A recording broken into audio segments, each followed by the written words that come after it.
Mr. President, I stand today in support of my colleague from Maryland as the 36th state to ratify the Equal Rights Amendment. I couldn't agree more.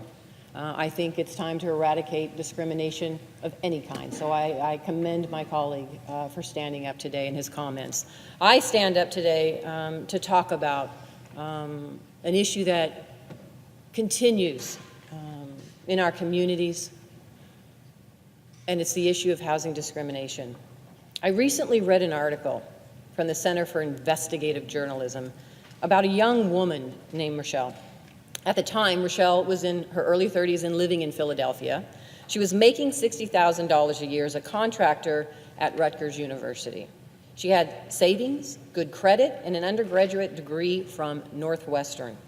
When she first went to apply for a home loan, she thought she would be the perfect applicant. On paper, it seemed that way. But a few weeks later, she received an email informing her that her application had been denied.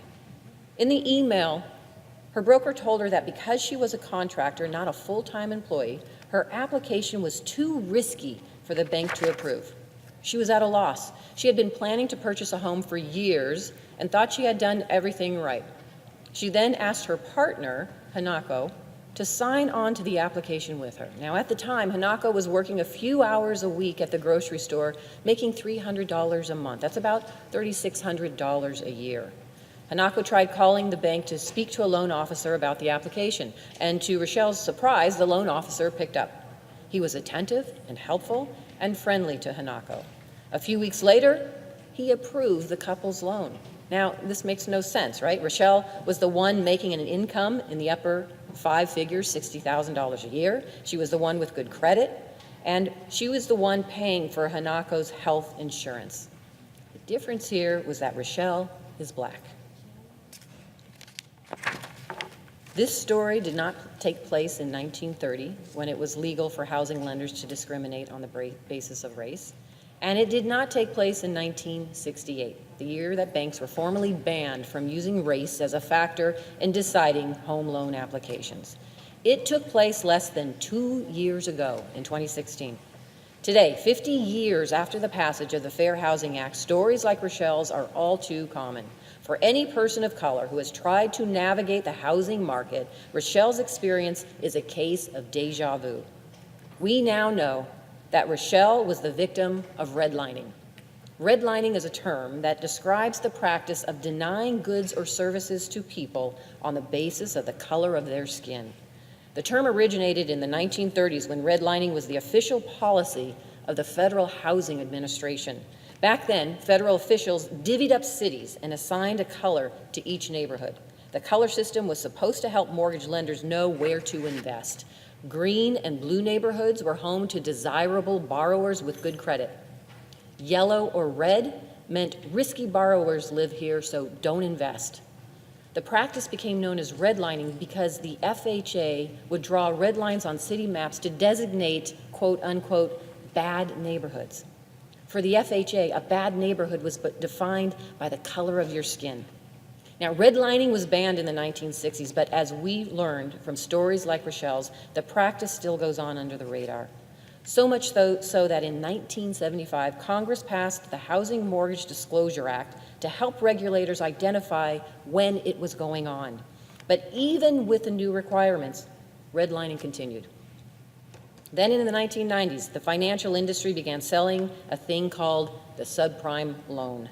Subprime loans have high fees, adjustable interest rates, and payment shocks, characteristics that made them extremely dangerous. People who weren't approved for traditional loans were offered subprime loans instead. In 2008, when the markets crashed, subprime loan holders saw their interest rates skyrocket. They suddenly became unable to afford to stay in their homes. And who do you think was most likely to hold one of these so-called subprime mortgages? People living in red-lined neighborhoods, people of color, people who had been denied access to traditional loans. My home state of Nevada was one of the hardest hit states in the country by the financial crisis. We had the highest foreclosure rate for 62 straight months. We had the most number of underwater mortgages, and over 219,000 families lost their homes. Anyone driving through parts of Las Vegas and Reno in 2009 could see boarded up houses, for sale signs, and empty lots everywhere. On many streets, you would see more houses in foreclosure than not.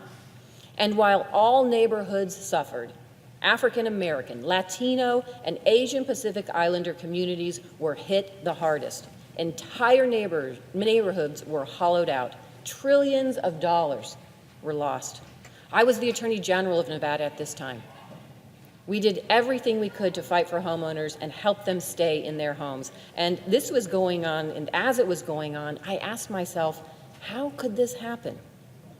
The federal government was supposed to regulate these banks. Where were they? Why didn't they put a stop to these practices before it all came crashing down? The federal government was supposed to be the watchdog, but they were letting banks write their own rules.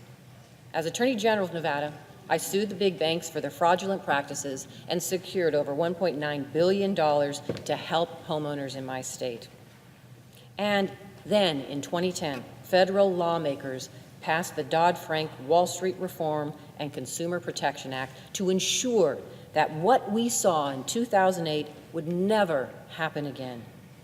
The bill was not perfect, but it did a lot of things right.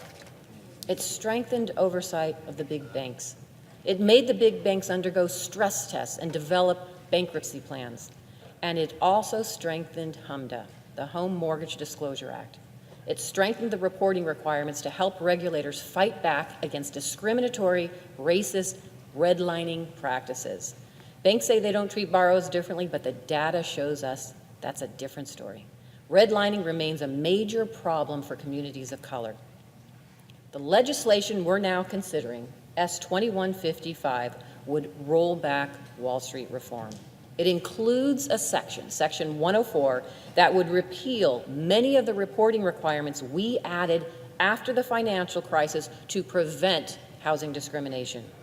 Some rural and low-income census tracts are predominantly served by small lenders. If this specific loan data is removed for them, government officials, researchers, and the public will not have information on the quality of loans made, nor will they know about the credit scores of the borrowers, or even a way to easily track the loans after they are sold to an investor. When I was Attorney General, I needed the information on the quality of the loans in the state to protect consumers. What were the teaser rates and what were they reset? What was the reset? Who were the homeowners who might not be ready to pay $20,000 more on their monthly mortgages? These were the questions I had with no data.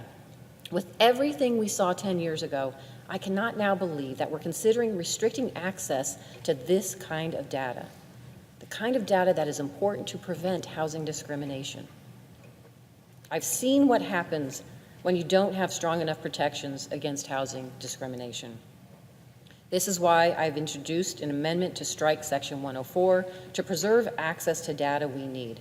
With better information and protections, we could have prevented a crisis in which 12 million people lost their jobs, in which the banks took the homes of more than 7 million people.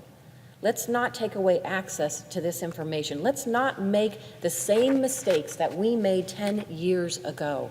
And so I urge my colleagues, join me. Vote for fairness. Vote for equality. Vote for inclusion. Vote for everyone who got burned by the big banks. Vote for folks like Rochelle who just need a break, who just need a fair mortgage loan so that they can buy their first home. Support my amendment to prevent loan and housing discrimination, to protect that access to data, to protect the progress that we made under Wall Street reform.